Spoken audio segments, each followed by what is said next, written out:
တစ်ခါကြတော့မဲနဲ့ပတ်သက်တဲ့အကြောင်းပြောမှာပေါ့နော်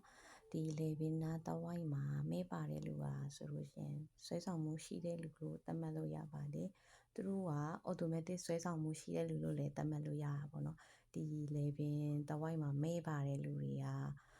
ဒီအရှိကြီးအိမ်ထောင်ရေးတွေမှာကံကောင်းတတ်တယ်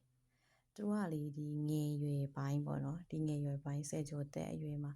အရှိကြီးတွေကံမကောင်းတတ်ဘူးဆိုရင်တော့မှဒီအရွယ်တစ်ခုရောက်လာတဲ့အခါမှာပေါ့နော်အဲ့လိုမျိုးဒီပါဒနာစီကကိုယ့်ရဲ့ရှိသူကိုယ့်ရဲ့ဒီဘယ်လိုပြောမှအိမ်ထောင်ဖက်တို့ကအရန်ရှိခင်နေတဲ့တာမျိုးခံရတတ်တယ်ဘယ်လိုပြောမှ right person တို့တွေ့ရတတ်တယ် twin flame တို့တွေ့ရတတ်တယ်ပေါ့နော်ဒီ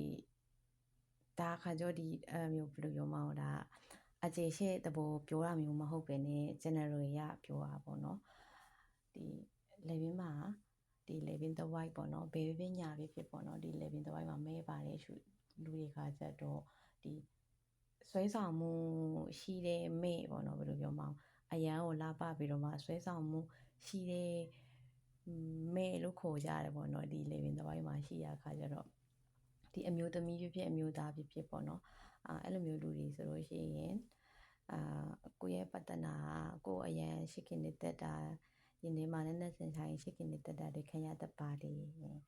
ပြီးတော့အမြကလည်းဒီလေဘင်းတဝိုက်မှာမဲပါတဲ့